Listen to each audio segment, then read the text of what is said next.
This channel does not promote any violent, harmful, or illegal activities. All content provided by this channel is meant for an educational purpose only. July গণহত্যায় মানবাধিকার লঙ্ঘনের মামলা হাসিনার বিরুদ্ধে চলছে রায়দান প্রক্রিয়া। ঢাকার আন্তর্জাতিক ট্রাইব্যুনালে চলছে রায়দান প্রক্রিয়া। রায়ের মূল অংশ পড়ছেন বিচারপতি। 453 পাতার রায়ের মূল অংশগুলি পড়ে শোনাচ্ছেন বিচারপতি। আন্তর্জাতিক অপরাধ ট্রাইব্যুনালের 1 নম্বর এজলাস থেকে রায় ঘোষণা। রায় পড়ে শোনাচ্ছেন বিচারপতি গোলাম মর্তুজা মজুমদার। এই মুহূর্তে বাংলাদেশের দিকে আমাদের নজর রাখতেই হবে, কেননা সেখানে একদিকে যখন অগ্নিগর্ভ পরিস্থিতি, ঠিক তখনই দেখা যাচ্ছে জুলাই গণহত্যায় মানবাধিকার লঙ্ঘনের মামলা হাসিনার বিরুদ্ধে রায়দান প্রক্রিয়া চলছে। সুমন রয়েছেন আমাদের সঙ্গে, সুমন মহাপাত্র। সুমনের কাছে চলে যাবো সরাসরি।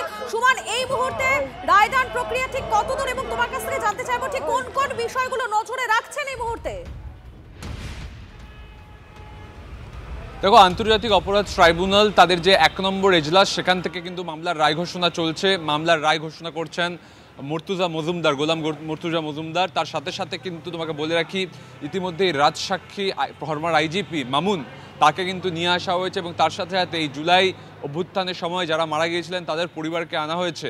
মূলত এখন হাসিনার বিরুদ্ধে যে চার্জেসগুলো রয়েছে সেগুলোর পড়ে শোনাচ্ছেন বিচারপতি। এরপরেই কিন্তু সাজা ঘোষণা হবে, যেটা এক্সপেক্ট করা হচ্ছে হয়তো মৃত্যুদণ্ডই হবে, তেমনটাই হাসিনা পুত্র এক্সপেক্ট করেছেন, আশঙ্কার কথা জানিয়েছেন। তবে এই রায় ঘোষণা যখন চলছে তখন ধানমন্ডি 32 নম্বরে একেবারে কিন্তু জেসিবি নিয়ে বেশ কিছু সমর্থক তারা পৌঁছে গেছেন এবং তারা কিন্তু পুলিশের ব্যারিকেড ভাঙার চেষ্টা করছেন।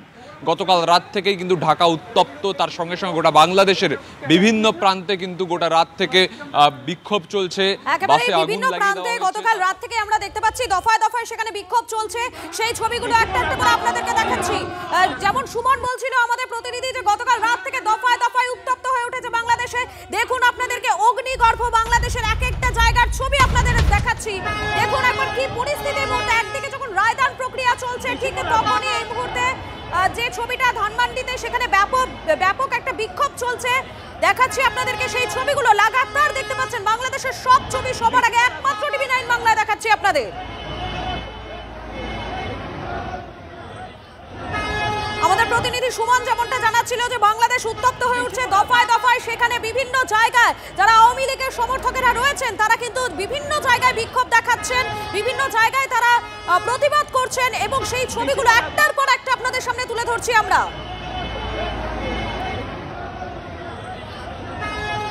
আমি আবারও চলে যাবো সরাসরি সুমনের কাছে চলে যাবো। সুমন, আজকে এই রায়দান প্রক্রিয়া শেষ হওয়ার পর হাসিনার কাছে কি এরকম কোনো সুযোগ থাকছে যে তিনি আবারও আপিল করতে পারেন? এরকম কি কোনো সুযোগ হাসিনার কাছে খোলা থাকছে, কোনো পথ থাকছে? দেখো, পুরো বিচার প্রক্রিয়া শেষ হওয়ার পরে কনক্লুশনে যখন বিচারপতি আসবেন এটা আরও ভালো করে বোঝা যাবে। তবে যেটা আইনের এক্সপার্টরা বলছেন, যেহেতু হাসিনা ভারতে রয়েছেন তাই তার প্রত্যর্পণের আবেদন জানাবে বাংলাদেশ সরকার ভারতের কাছে। তারপর হাসিনা যদি আত্মসমর্পণ করেন তাহলে কিন্তু অ্যাপিলের সুযোগ থাকবে, না হলে কিন্তু অ্যাপিলের সুযোগ থাকবে না। অর্থাৎ হাসিনার আবার অ্যাপিল করার কিন্তু সুযোগ কমে যাচ্ছে, সেই চান্স নেই বললেই চলে। এবং যেটা ডিপ্লোম্যাটসরা মনে করছেন, কূটনৈতিক বিশেষজ্ঞরা, আজকে যাই সাজা হোক না কেন এর পরেই কিন্তু পুরোটা নির্ভর করবে বাংলাদেশের যে আবেদনের উপর এবং ভারত সেই আবেদনকে গুরুত্ব দেবে কি দেবে না তার উপর। যেমনটা কূটনৈতিক বিশেষজ্ঞরা বলছেন, হয়তো এই সাজা ঘোষণাই হবে, এর ইমপ্লিমেন্ট হবে না যদি না ভারত সহযোগিতা করে। এবং ভারতের কোথাও একটা দায় রয়েছে পড়শি দেশের গণতন্ত্র রক্ষার ক্ষেত্রে, সেখানে রাজনৈতিক স্থিরতা ফিরিয়ে আনার ক্ষেত্রে। সেক্ষেত্রে ভারত খুব ভালো করেই জানে যে এখন হাসিনাকে পাঠানো উচিত হবে কি হবে না, সেটা মাথায় রেখে কিন্তু ভারত সরকার সিদ্ধান্ত নেবে। তবে হাসিনার কাছে কিন্তু আত্মসমর্পণ না করলে আবার অ্যাপিল করার সুযোগ থাকছে না, এটা কিন্তু পরিষ্কার হয়ে যাচ্ছে। এবং ইতিমধ্যেই তুমি জানো যে আওয়ামী লীগ সমর্থকরা তারা কিন্তু অ্যাক্টিভ হয়েছেন, তাদেরকে যেহেতু কার্যক্রম করা থেকে নিষিদ্ধ ঘোষণা করেছে মোহাম্মদ ইউনূস, তারপরেও কিন্তু বিভিন্ন জায়গায় লুকিয়ে গোপনে বিক্ষিপ্ত বিক্ষোভ সমাবেশ তারা চালিয়ে যাচ্ছেন। এবং একদল লোক, তারা দুষ্কৃতী বলো বা উন্মত্ত জনতাই বলো বা হাসিনার সমর্থনের জনতাই বলো, তারা কিন্তু গোটা বাংলাদেশ জুড়ে এই মুহূর্তে অগ্নিগর্ভ পরিস্থিতি তৈরি করেছেন। এবং কোথাও কিন্তু এই বার্তাটা যাচ্ছে যে শেখ হাসিনার যদি কোনো গুরুতর সাজা ঘোষণা হয় তাহলে বাংলাদেশে আরও অরাজকতার পরিমাণ বৃদ্ধি পাবে। এবং সেটাকে মাথায় রেখে কিন্তু ঢাকা পুলিশ প্রায় 15,000 পুলিশ মোতায়েন করেছে গোটা ঢাকায়, ঢাকা মহানগর পুলিশ, তার সঙ্গে সঙ্গে বিজিবি, র্যাব ইত্যাদি মোতায়েন করা হয়েছে। এবং আন্তর্জাতিক যে অপরাধ ট্রাইব্যুনাল, যেখান থেকে সংঘর্ষ চলছে, 3 জায়গার ছবি আপনাদেরকে দেখাচ্ছি। এবং এই মুহূর্তে যে ছবিটা দেখতে পাচ্ছেন আপনারা, ঢাকা, চট্টগ্রাম, মেহেরপুর বিভিন্ন জায়গায় অগ্নিগর্ভ পরিস্থিতি, রাস্তায় আগুন জ্বালিয়ে বিক্ষোভ দেখাচ্ছেন যারা আওয়ামী লীগের সমর্থকেরা রয়েছেন তারা। এবং এই ছবিগুলো দেখার পর একটা জিনিস স্পষ্ট হয়ে যাচ্ছে যে আজকে রায় ঘোষণার পর আরো উত্তপ্ত হয়ে উঠতে পারে বাংলাদেশের পরিস্থিতি। আমাদের প্রতিনিধি সায়ন্ত রয়েছেন, সায়ন্তর কাছে সরাসরি চলে যাবো এই মুহূর্তে। সায়ন্ত, এই মুহূর্তে তোমার কাছে লেটেস্ট কি আপডেট রয়েছে? রায়দান প্রক্রিয়া তো চলছে এই মুহূর্তে। একদমই রায়দান প্রক্রিয়া কিন্তু একদম মাঝামাঝি জায়গায় রয়েছে এবং আর কিছুক্ষণের পরেই বোঝা যাবে যে শেখ হাসিনার ভাগ্যে কি ঝুলছে। সম্ভাব্য মৃত্যুদণ্ড, কিন্তু মৃত্যুদণ্ড হলেও তাকে প্রত্যর্পণের ব্যাপারে ভারত কি সিদ্ধান্ত নেয় সেটাও কিন্তু গুরুত্বপূর্ণ বিষয়। দেখো, ভারত আর বাংলাদেশের মধ্যে কূটনৈতিক সম্পর্ক কিন্তু এই প্রত্যর্পণের ওপরে কিন্তু ঝুলে রয়েছে। সেক্ষেত্রে ভারত কি সিদ্ধান্ত নেয় সেটা কিন্তু মূলত এখন দেখার বিষয়। কারণ গত জুলাই মাসে শেখ হাসিনা যখন বাংলাদেশ থেকে ভারতে চলে আসে, ভারত কিন্তু সর্বতভাবে সাহায্য করেছিল। আর আওয়ামী লীগের সমর্থকরা তারা কিন্তু দাবি করছেন শেখ হাসিনাকে আপাতত এই দেশে আসা মানে বাংলাদেশে যাওয়ার প্রয়োজন নেই, কারণ তারা মনে করছেন শেখ হাসিনা বাংলাদেশে গেলেই তাকে কোনো অ্যাপিল করার সুযোগ দেওয়া হবে না এবং ইউনূস প্রশাসন যেভাবে স্বৈরাচারী শাসন চালাচ্ছে তাদের অভিযোগ এই শাসনের বলি হতে হবে শেখ হাসিনাকে। সেই কারণে তারা চাইছেন যে শেখ হাসিনা যেখানে রয়েছেন সেখানে সুরক্ষিত থাকুক। যদিও আওয়ামী লীগের সমর্থকরা কিন্তু গত কয়েকদিন ধরে রাস্তায় নেমেছেন। রবিবার এবং সোমবার এই দুদিন কিন্তু তারা লকডাউনের ঘোষণা করেছে এবং জায়গায় জায়গায় বিক্ষোভ দেখাচ্ছেন। ইতিমধ্যে বাংলাদেশ জাতীয় পার্টির এক পার্টি অফিসকে জ্বালিয়ে ভাঙচুর করা হয়েছে।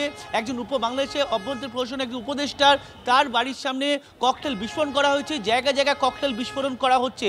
আওয়ামী লীগের সমর্থকরা কিন্তু কোনোভাবেই বাংলাদেশ প্রশাসনের কাছে নত হতে নারাজ। তারা দাবি করছেন যেভাবে তাদের উপর অত্যাচার চলেছে গত বছরের জুলাই মাসের পর থেকে তারা এবার উঠে দাঁড়াবেন, আর উঠে দাঁড়াবেন বলেই কিন্তু তাদের উপর গুলি চালানোর নির্দেশ দেওয়া হয়েছে ঢাকা প্রশাসনের তরফে। দেখো, র্যাব মোতায়েন করা হয়েছে, 15,000 পুলিশ মোতায়েন করা হয়েছে, কিন্তু ময়মনসিংহ, ঢাকা, কুষ্টিয়া, রাজশাহী সহ বিভিন্ন অংশে যেখানে যেখানে আওয়ামী লীগ শক্তিশালী রয়েছে সেই জায়গাগুলোতে কিন্তু বাংলাদেশের প্রশাসনের পুলিশের তুলনায় আওয়ামী লীগের সমর্থকদের সংখ্যা অনেক বেশি। আর এটাই কিন্তু ভাবাচ্ছে প্রশাসনকে, কারণ রায়দানের পর পরিস্থিতি কোথায় পৌঁছায়, কতটা অগ্নিগর্ভ হয়ে ওঠে। কারণ এখন যা পরিস্থিতি, রায়দানের পর কিন্তু অগ্নিগর্ভ পরিস্থিতি আরও বড় আকার নেবে। তখন কিন্তু এই সমর্থকদের কতটা বাগে আনতে পারবে প্রশাসন, সেটাই মূলত চ্যালেঞ্জ ইউনূস প্রশাসনের কাছে। আর এদিকে সজীব ওয়াজেদ, শেখ হাসিনার ছেলে, তিনি কিন্তু বারবার করে এক্স হ্যান্ডেলে বার্তা দিচ্ছেন আওয়ামী লীগের সমর্থকদের জন্য। শেখ হাসিনা নিজেও বার্তা দিয়েছেন, কিন্তু আওয়ামী লীগ কিন্তু শেষ দেখে ছাড়বে এই দাবি নিয়ে কিন্তু তারা পথে নেমেছে, যে কারণে তারা কিন্তু অপেক্ষা করছেন কি রায় আসে। তবে তার আগে বিক্ষোভ তারা বিভিন্ন অংশে চালিয়ে যাচ্ছেন। একেবারে সেই ছবিটা আমরা লাগাতার দেখাচ্ছি।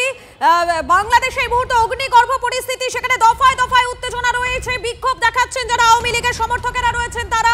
বিভিন্ন জায়গার ছবি আপনাদেরকে দেখাচ্ছি। দেখুন 6টা উইন্ডোর মাধ্যমে যে বাংলাদেশের পরিস্থিতি, সেখানকার ছবি দেখুন। ঢাকা, চট্টগ্রাম, খুলনা, ময়মনসিংহ বিভিন্ন জায়গায় সেখানে ক্ষোভের আগুন, সেই ক্ষোভের আগুনটা আবারও দেখা যাচ্ছে। বরগুনা থেকে শুরু করে দিনাজপুর বিভিন্ন জায়গায় ক্ষোভের আগুনে জ্বলছে বাংলাদেশ। আর অপরদিকে জুলাই গণহত্যায় মানবাধিকার লঙ্ঘনের মামলা, হাসিনার বিরুদ্ধে চলছে রায়দান প্রক্রিয়া। ঢাকার আন্তর্জাতিক ট্রাইব্যুনালে ইতিমধ্যেই রায়দান প্রক্রিয়া শুরু হয়ে গিয়েছে। রায়ের যে মূল অংশ, সেই মূল অংশটা পড়েছেন বিচারপতি। মোট 453 পাতার রায়ের মূল অংশগুলি পড়ে শুনিয়েছেন বিচারপতি। আন্তর্জাতিক অপরাধ ট্রাইব্যুনালের 1 নম্বর এজলাস থেকেই রায় ঘোষণা। সেই রায় ঘোষণার আগে দেখুন বাংলাদেশের কি পরিস্থিতি সেখানে।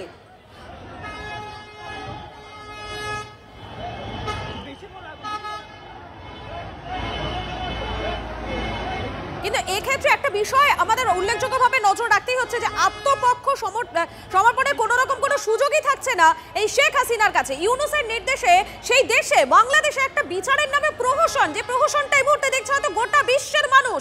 দেখুন একটার পর একটা ছবি আপনাদেরকে দেখাচ্ছি এই মুহূর্তে। দেখুন সেখানে পুলিশের যে ডিপ্লয়মেন্ট, সেই পুলিশের ডিপ্লয়মেন্টটা আপনাদেরকে দেখাচ্ছি। আওয়ামী লীগের যারা সমর্থকেরা তারা হাইওয়ে অবরোধ করে বিক্ষোভ দেখাচ্ছেন। বাংলাদেশের ছবি দেখাচ্ছি এই মুহূর্তে আপনাদেরকে। একদিকে যখন রায় ঘোষণা চলছে, অপরদিকে দফায় দফায় সেখানে বিক্ষোভ দেখাচ্ছেন আওয়ামী লীগের যারা সমর্থকেরা রয়েছেন তারা। এই মুহূর্তে যে ছবি দেখাচ্ছি, একেবারে হাইওয়ে ছবি, সেখানে রাস্তার অবরোধ করে বিক্ষোভ দেখাচ্ছেন আওয়ামী লীগের সমর্থকেরা। দুটো ছবি দেখাচ্ছি আপনাদেরকে, দু জায়গার ছবি বাংলাদেশের।